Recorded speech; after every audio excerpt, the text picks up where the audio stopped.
दोस्तों, education point channel पर एक बार फिर से आप सभी का स्वागत है। तो आप लोगों को पता होगा कि इंग्लिश बोलने के लिए या इंग्लिश पढ़ने के लिए टेंस का सीखना बहुत जरूरी होता है। तो हम आज टेंस के बारे में पढ़ेंगे। तो सबसे पहले हम ये जानेंगे कि टेंस क्या होता है। तो टेंस का मतलब होता है काल, समय, मतलब टाइम। टेंस का मतलब होता है टाइम, और टाइम जो होता है तीन तरह का होता है। एक वो टाइम जो बीत चुका है, और एक वो टाइम जो चल रहा है अभी, और एक वो टाइम जो आने वाला है। तो तीन तरह का काल है, तीन तरह का टेंस है, इसी को हमें पढ़ना है। तो जैसे जो बीत चुका है, जैसे हम बचपन में थे, जैसे भी थे वो बीत चुका है। एक हम जो अब हैं, और एक जो आने वाला है। जैसे मान लो मैंने पिछली वीडियो बनाई थी तो वो पास्ट में चला गया, और एक जो प्रेजेंट है, जो चल रहा है, अभी मैं वीडियो बना रहा हूं, ये चल रहा है। और अगला तीसरा क्या है, फ्यूचर, जो भविष्य में आएगा, यानी मैं जो वीडियो बनाऊंगा। तो तीन तरह का होता है। तो टेंस जो है तीन तरह का होता है: past tense, present tense, future tense. वो पास्ट टेंस का मतलब भूतकाल, प्रेजेंट टेंस वर्तमान काल, फ्यूचर टेंस भविष्य काल। अब देखो, हम देखेंगे पास्ट टेंस में चार भागों में बांटा गया है, प्रेजेंट को भी चार, फ्यूचर को भी चार। तो past tense, past indefinite, past continuous, past perfect, past perfect continuous. ऐसे ही प्रेजेंट का present indefinite, present continuous, present perfect, present perfect continuous. ऐसे ही फ्यूचर का है future indefinite, future continuous, future perfect, future perfect continuous. तो हम सबसे पहले प्रेजेंट का पढ़ेंगे। तो आज हम पढ़ेंगे प्रेजेंट इंडिफिनिट का।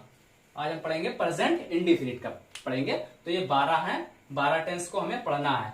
तो हम एक एक करके एक एक टेंस को क्लियर करते चलेंगे। पहले आज हम पढ़ेंगे प्रेजेंट इंडिफिनिट। तो इसको नोट कर लीजिए। तो हम चलते हैं प्रेजेंट इंडिफिनिट के पास। Present indefinite, present indefinite. Present indefinite को सिंपल प्रेजेंट भी बोलते हैं, प्रेजेंट इंडिफिनिट। अब देखो, इसमें हमें चार सेंटेंस मिलेगा, चार सेंटेंस, चार वाक्य। वाक्य मतलब कथन। पहला है अफर्मेटिव, अफर्मेटिव सेंटेंस होता है। दूसरा होता है निगेटिव सेंटेंस। तीसरा होता है इंट्रोगेटिव, इंट्रोगेटिव। और चौथा होता है interrogative and negative, interrogative and negative. तो अफर्मेटिव, अफर्मेटिव को हिंदी में बोलते हैं स्वीकारात्मक वाक्य, स्वीकारात्मक वाक्य या सकारात्मक वाक्य। निगेटिव नकारात्मक वाक्य। इंट्रोगेटिव प्रश्नवाचक वाक्य। इंट्रोगेटिव एंड निगेटिव प्रश्नवाचक और नकारात्मक वाक्य, उसमें दोनों रहेगा। अफर्मेटिव स्वीकारात्मक वाक्य, जिसमें कोई भी ऐसा वाक्य जिसमें कोई भी कथन कहा जाता है, कोई भी कथन कह दिया जाता है, या घटना को प्रस्तुत कर दिया जाता है, घटना को बता दिया जाता है, उसे अफर्मेटिव कहते हैं। निगेटिव क्या होगा? जिसमें ना लग जाए, ना, नहीं, वहां नकार दिया जाए, तो उसे निगेटिव कहा जाता है। यानी किसी भी घटना को नकार दिया जाए, इसमें नहीं लगेगा। हिंदी में नहीं आता है और इंग्लिश में नॉट। और इंट्रोगेटिव में इसमें प्रश्न पूछेगा, क्या, कैसे, क्यों, ऐसे प्रश्न पूछेगा, तो यहाँ पर क्वेश्चन मार्क लगता है। और इंट्रोगेटिव एंड निगेटिव में इसमें नॉट भी लगेगा, यानी नहीं भी रहेगा, और क्वेश्चन मार्क भी रहेगा, यानी क्वेश्चन भी पूछेगा। तो सबसे पहले हम इसके नियम जानेंगे, प्रेजेंट इंडिफिनिट का नियम, तब इसके बारे में एक एक करके पढ़ेंगे। Present indefinite. अब प्रेजेंट इंडिफिनिट का जो पहचान है, हम इसकी पहचान कैसे करेंगे? इसके पहचान ये है कि इसके आखिर में जो है ता है, ती है, ते हैं, ता हूं आदि शब्द आते हैं।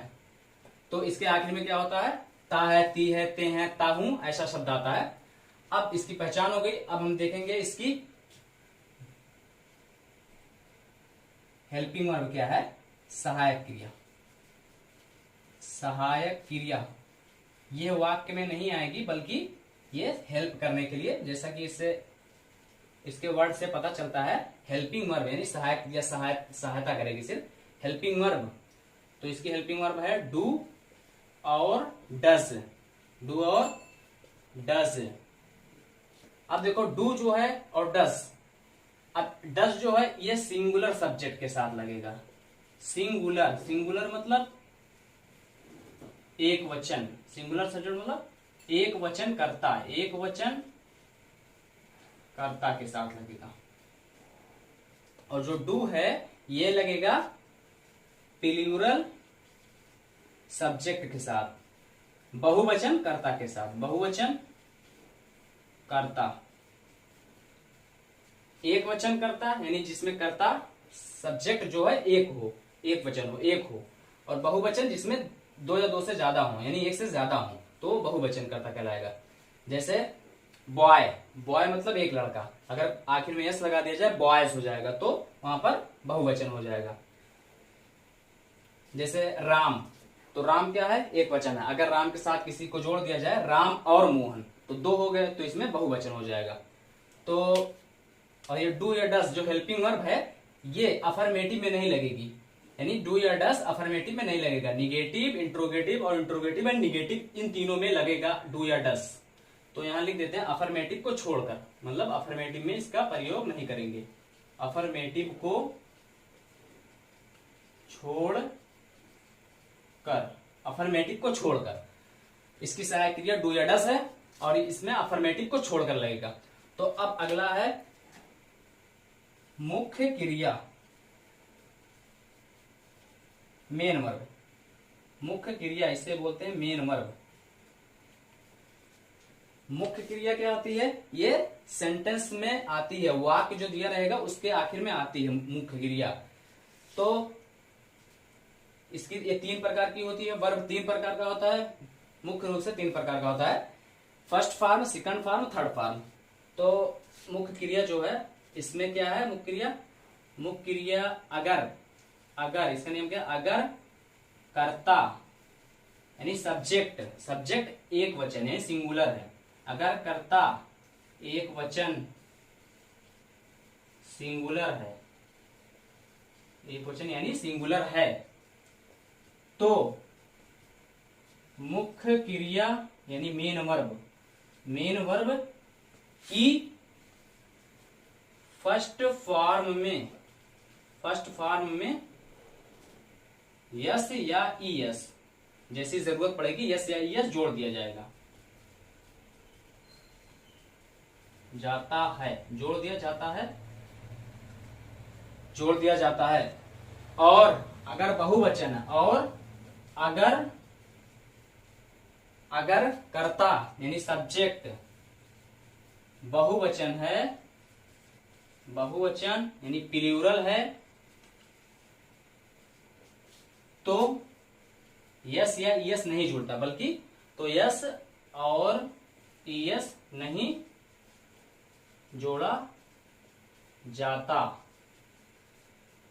सिर्फ वर्ब की फर्स्ट फॉर्म का उसमें प्रयोग करेंगे, उसमें वर्ब की फर्स्ट फॉर्म में यस या ईएस नहीं जोड़ेंगे। कब, जब सब्जेक्ट प्लूरल रहेगा तो, और अगर सिंगुलर है तो एक वचन, अगर एक वचन है तो यस या ईएस मुख्य क्रिया की फर्स्ट फॉर्म में जोड़ दिया जाएगा। तो अब देखेंगे इसका, अब देखो ये अफर्मेटिव में सिर्फ इसका प्रयोग अफर्मेटिव में होगा, इसका प्रयोग सिर्फ ओनली इन अफर्मेटिव, अफर्मेटिव यानी सकारात्मक वाक्यों में इसका प्रयोग सिर्फ होगा, ओनली इन अफर्मेटिव में होगा। तो इसको नोट कर लीजिए, अभी इसकी जरूरत पड़ेगी तो उसको नोट कर लीजिए। अब जैसे कुछ सिंगुलर सब्जेक्ट के नाम लिख लो, कुछ सिंगुलर सब्जेक्ट यहां पर दिया गया है, इसे नोट कर लीजिएगा।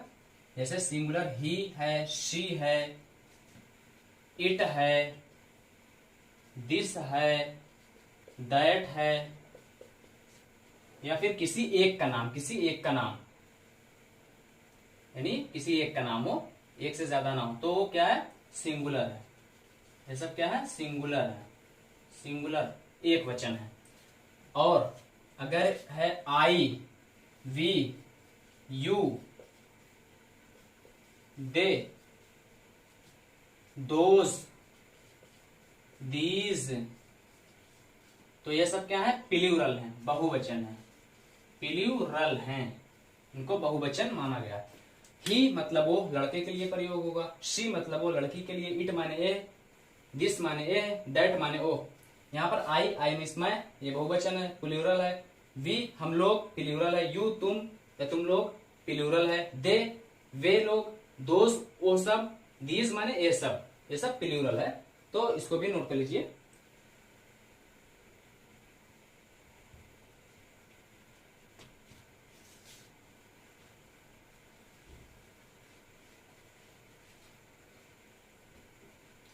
अब हम अफर्मेटिव सेंटेंस की बात करते हैं। Affirmative sentence, affirmative sentence, affirmative sentence. तो अफर्मेटिव सेंटेंस मतलब कोई भी कथन जो कह दिया जाए, जैसे वो बाजार जाता है, वो बाजार जाता है। अब देखो इसका पहले बनाने का नियम हम जानेंगे। सबसे पहले हम क्या लिखेंगे, सब्जेक्ट लिखेंगे यानी कर्ता लिखेंगे। उसके बाद क्या लिखेंगे, वर्ब यानी मेन वर्ब लिखेंगे, उसकी फर्स्ट फॉर्म लिखेंगे, फिर आखिर में ऑब्जेक्ट। अब देखो अगर सब्जेक्ट एक वचन रहेगा यानी सिंगुलर रहेगा तो मेन वर्ब की जो फर्स्ट फॉर्म है उसमें यस या ईएस जोड़ दिया जाएगा आखिर में, और अगर ये प्लूरल रहेगा यानी बहुवचन रहेगा तो यस या ईएस नहीं जोड़ा जाएगा, सिर्फ ये मेन वर्ब की फर्स्ट फॉर्म लगा दी जाएगी। तो अब देखो इसमें अब हिंदी में हम देखेंगे, जो जैसे सेंटेंस दे दिया तो हम सबसे पहले इसकी पहचान करेंगे। तो इसकी पहचान आखिर में ता है, तो इसका मतलब प्रेजेंट इंडेफिनिट है। प्रेजेंट इंडेफिनिट का कौन सा सेंटेंस है, अफर्मेटिव सेंटेंस है। क्यों, क्योंकि इसमें ना तो नहीं आया है ना तो क्वेश्चन कोई पूछा है, तो वो बाजार जाता है। अब हम क्या करेंगे, सबसे पहले देखेंगे इसमें सब्जेक्ट। सब्जेक्ट तो आपको वो मिल जाएगा, ये सब्जेक्ट हो गया। अब देखो एकदम आखिर में जो आता है वो क्या होता है, वर्ब होता है। वर्ब मतलब क्रिया होती है, तो आखिर में वर्ब आ जाएगा। ये जो बीच में है ये ऑब्जेक्ट आ जाएगा।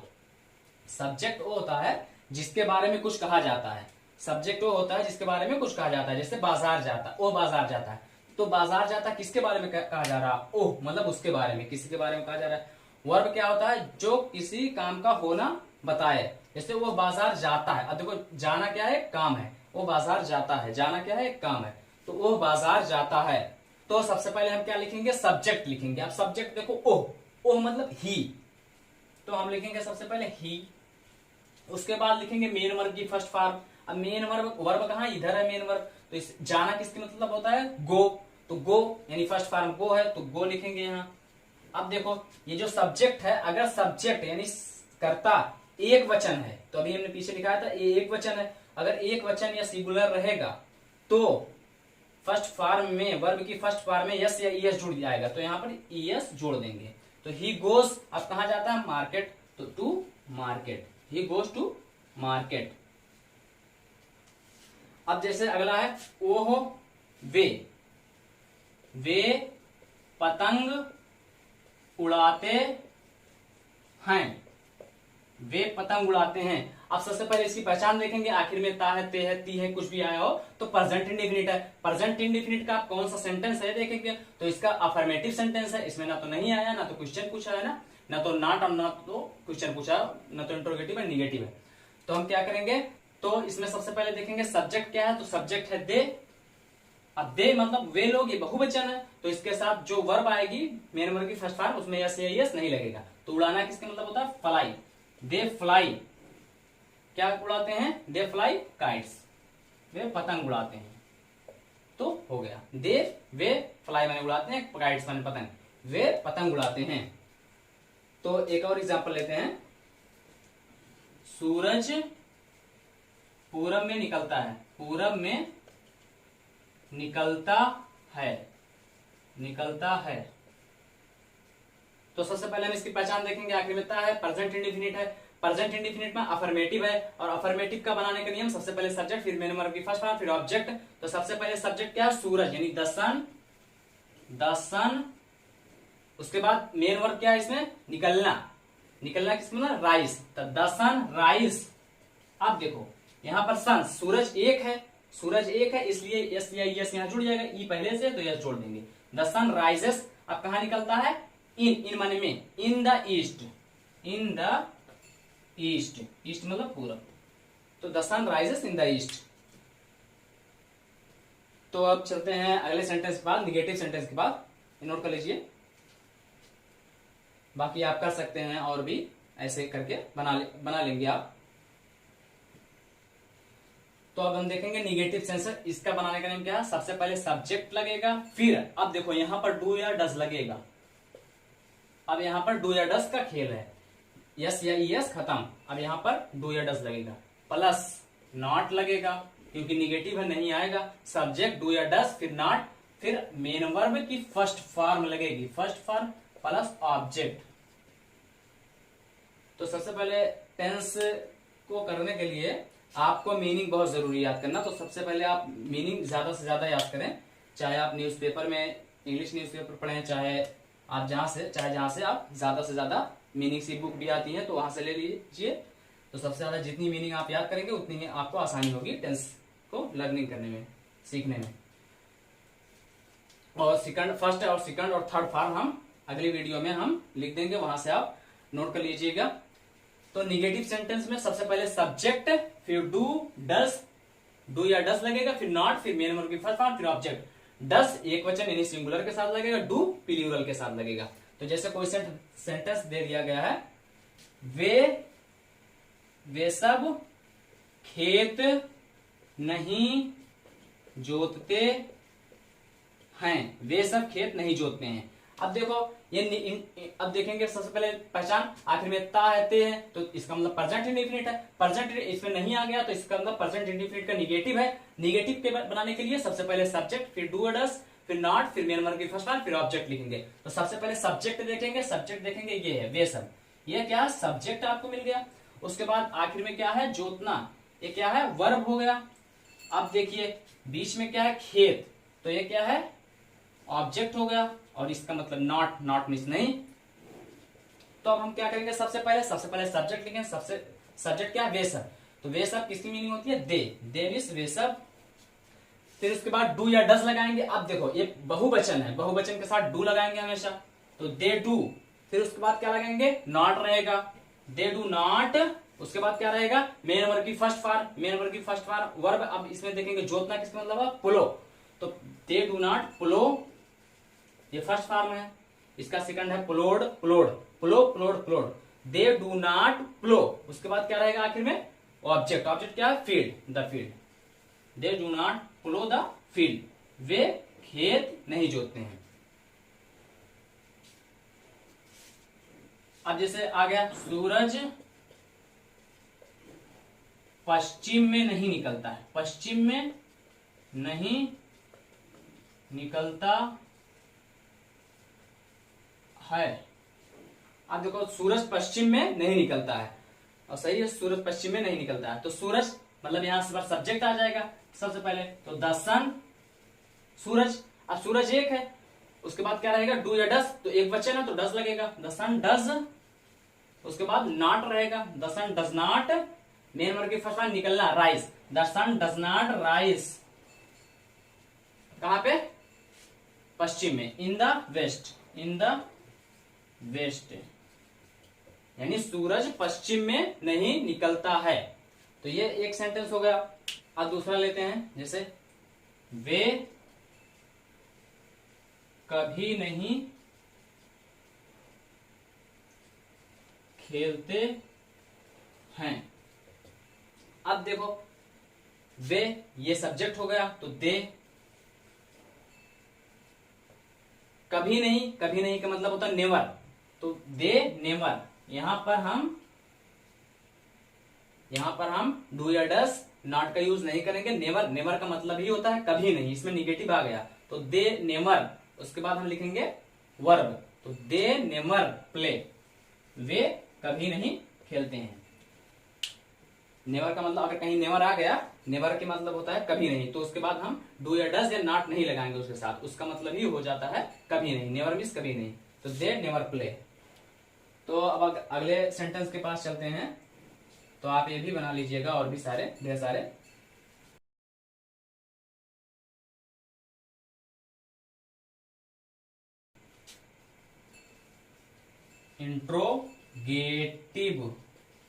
Interrogative sentence.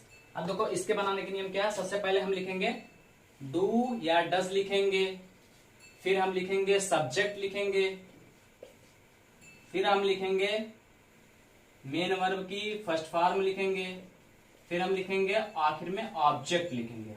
ये एक नियम है। अगर क्वेश्चन आपको शुरू में पूछ लिया, जैसे क्या वो बाजार जाता है, क्या पहले पूछ लिया क्या वो बाजार जाता है, क्या मैं खाना खाता हूं, क्या वे खेत जोतते हैं, क्या चिड़िया आकाश में उड़ती हैं। तो अगर ऐसा आ जाए तो उसके लिए ये नियम लगेगा। अगर बीच में कह दिया जाए ओहो बाजार क्यों नहीं जाता, क्यों बीच में आ गया, तो उसको क्या करेंगे हम, सबसे पहले उसको लिखेंगे नहीं, उसको बोलते हैं डब्ल्यू एच टाइप। तो अभी हम बता दे रहे हैं W H type, W H type, फिर उसके बाद फिर डू या डज रहेगा, फिर सब्जेक्ट रहेगा, फिर मेन वर्ब की फर्स्ट फॉर्म रहेगी, आखिर में ऑब्जेक्ट रहेगा। अब देखो डब्ल्यू एच टाइप में कुछ वाक्य कुछ सॉरी डब्ल्यू एच टाइप में कुछ वर्ड शब्द हैं, जैसे हु मीन्स होता है कौन, व्हाट मीन्स होता है क्या, वाई मीन्स होता है क्यों,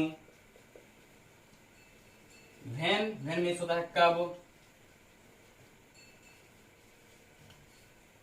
WHERE वेयर मीन्स होता है कहां,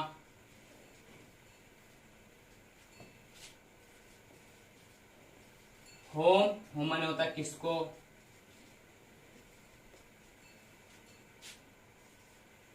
हुज माने होता है किसकी, विच माने होता है कौन सी। तो ये WH टाइप है, इनको आप याद कर लीजिएगा। Who, what, why, when, where, whom, whose, which. एक होता है हाउ मीन्स होता है कैसे। तो अगर क्वेश्चन इनमें से किसी को भी बीच में पूछ लिया जाए तो इसकी मीनिंग हम सबसे पहले लिखेंगे, उसके बाद डू डस लगाएंगे, फिर सब्जेक्ट लगाएंगे, फिर मेन वर्ब की फर्स्ट फॉर्म लगाएंगे, फिर ऑब्जेक्ट लिखेंगे। तो इसको नोट कर लीजिए, ये आपको याद कर लेना है इसकी मीनिंग। हु माने कौन, व्हाट माने क्या, वाई माने क्यों, व्हेन माने कब, वेयर माने कहां, हुम माने किसको, हुज माने किसकी, विच माने कौन सी, हाउ माने कैसे। तो हम एग्जाम्पल की तरफ चलते हैं। जैसे दे दिया है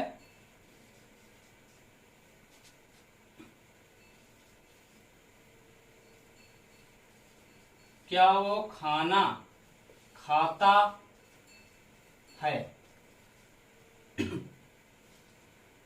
तो हम सबसे पहले यहां पर क्या देखेंगे, पहचान देखेंगे, प्रेजेंट इंडेफिनिट होता है आखिर में। अब क्या इसमें प्रश्न पूछ रहा है तो इसका मतलब इंट्रोगेटिव है। इंट्रोगेटिव के लिए दो नियम है, एक अगर पहले क्वेश्चन पूछता है तो इसके लिए ये नियम लगेगा पहला, अगर बीच में क्वेश्चन पूछ रहा है तो WH टाइप यानी उसकी मीनिंग सबसे पहले लगेगी। तो जैसे अब इसको हम क्या लिखेंगे, पहले लिखेंगे डू या डस। अब यहाँ पर देखो सब्जेक्ट के अनुसार लगेगा, अब सब्जेक्ट ओ ही है तो ही मतलब एक वचन है, तो उसके साथ क्या लगेगा डस, तो हम डस लगाएंगे, डज फिर लगेगा ही, तो डज ही, उसके बाद क्या आएगा सब्जेक्ट लग गया, उसके बाद मेन वर्ब की फर्स्ट फॉर्म खाना, ईट माने खाना, डज ही ईट। अब आखिर में फूड माने खाना, मतलब जो खाते हैं वो ऑब्जेक्ट है, तो food. Does he eat food, क्या वो खाना खाता है, इसमें क्वेश्चन मार्क लग जाएगा। डज ही ईट फूड, क्या वो खाना खाता है। तो हम दूसरा एग्जांपल लेते हैं, इसको रब करना पड़ेगा, दूसरा एग्जांपल लेते हैं।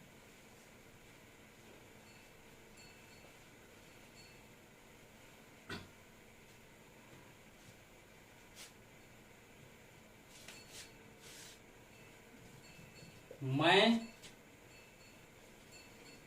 क्यों पढ़ता हूं।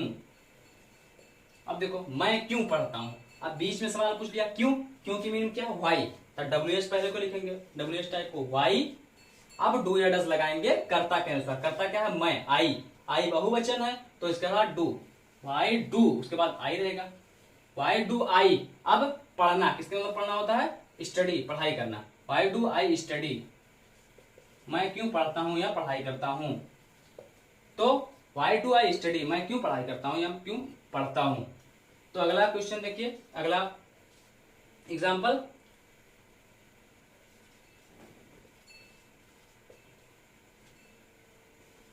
वे सब फुटबॉल क्यों खेलते हैं, क्यों खेलते हैं। सबसे पहले हम क्या लिखेंगे, क्यों बीच में आ गया तो इसकी मीनिंग सबसे पहले लिखेंगे। तो क्यों, Y,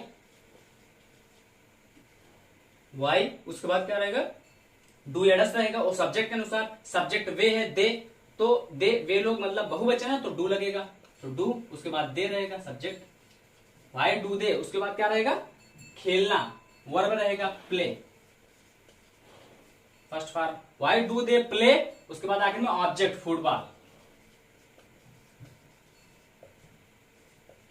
why do they play football, way football क्यों खेलते हैं। अगला एग्जांपल, वे क्या सीखते हैं, वे क्या सीखते हैं। तो सबसे पहले क्या रहेगा, सबसे पहले रहेगा, बीच में आ गया क्या, तो क्या व्हाट, व्हाट, अब क्या रहेगा, व्हाट के बाद डू या डस लगेगा, फिर सब्जेक्ट। अब सब्जेक्ट दे है तो इसके अनुसार दे बहुवचन है तो बहुवचन के अनुसार डू लगेगा, तो व्हाट डू, तो व्हाट डू, उसके बाद दे, व्हाट डू दे, उसके बाद आखिर में क्या रहेगा, सब्जेक्ट के बाद आएगा वर्ब। वर्ब क्या है, सीखना, तो लर्न भी सीखना, व्हाट डू दे लर्न, वे क्या सीखते हैं। तो ये हो गया। तो उम्मीद है कि इंट्रोगेटिव आपको समझ में आ गया होगा। तो और भी सारे सेंटेंस है, उसको आप कर लीजिएगा बनाकर। अगर बीच में आता है क्या, कैसे, क्यों, तो उसकी यहाँ पर WH टाइप को यहाँ पर उसकी मीनिंग लिख दी गई है, यहाँ से नोट कर लीजिएगा और याद कर लीजिएगा, उसको पहले लिख लेना। बाकी बनाने का नियम हमने लिखा था अभी, वही उसी को आप उसी के अनुसार आप लिख लीजिएगा। तो अब हम सबसे आखिरी पे चलते हैं, इंट्रोगेटिव एंड निगेटिव, उसके बाद हम इस वीडियो को खत्म कर देंगे।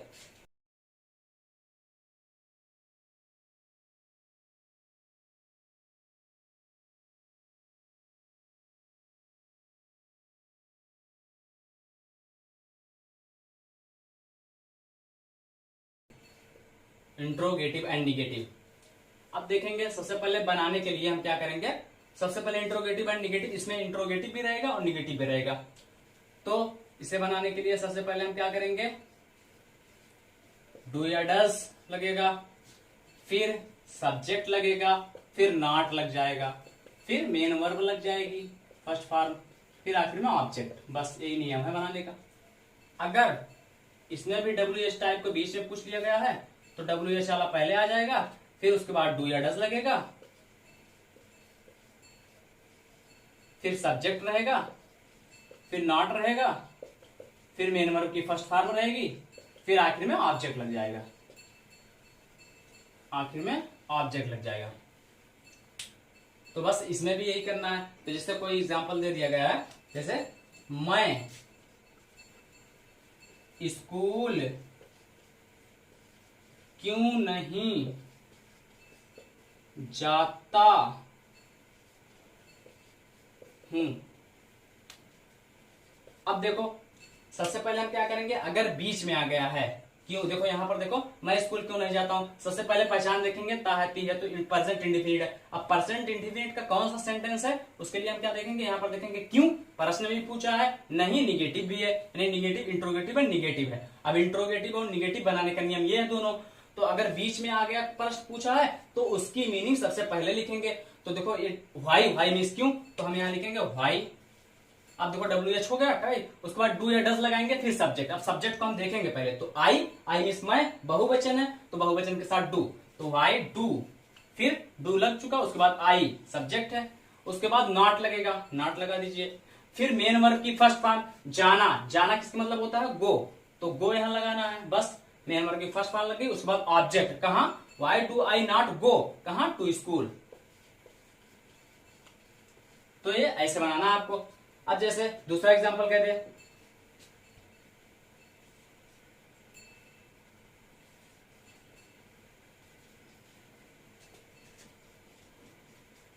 क्या वो आगरा नहीं जाता है। अब देखो ये प्रेजेंट इंडिफिनिट है, इसमें नहीं भी है और यहाँ क्या क्वेश्चन भी पूछा, सवाल भी पूछा है, तो इंट्रोगेटिव एंड निगेटिव है। अब इंट्रोगेटिव एंड निगेटिव है तो इसके लिए हम क्या करेंगे, अब हम देखेंगे क्वेश्चन बीच में पूछ रहा है कि पहले पहले पूछ रहा है, तो हम ये नियम लगाएंगे, तो डू या डस। अब डू या डस लगाएंगे, सब्जेक्ट उसके बाद लगेंगे, तो सब्जेक्ट क्या है, ही, तो ही यहां पर लिखेंगे, ही। अब ये सब्जेक्ट है तो सब्जेक्ट से पहले डू या डज, इसके अनुसार डू या डज क्या है, तो यहाँ पर डज लगेगा, ये सिंगुलर है तो यहाँ पर डज लगेगा, डज लगेगा। तो डज ही, उसके बाद क्या लगेगा, सब्जेक्ट हो गया, उसके बाद नॉट लगेगा, डज ही नॉट। अब क्या लगेगा, मेन वर्ब की फर्स्ट फॉर्म, मेन वर्ब जाना, तो डज ही नॉट गो। अब कहा, उसके बाद आखिर में ऑब्जेक्ट कहा, to Agra, does he not go to Agra, क्या वो आगरा नहीं जाता है। फिर अगला है, क्या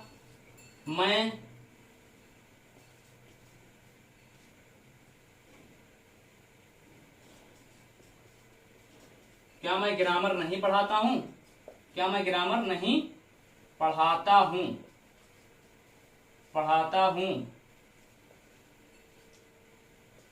क्या मैं ग्रामर नहीं पढ़ाता हूं।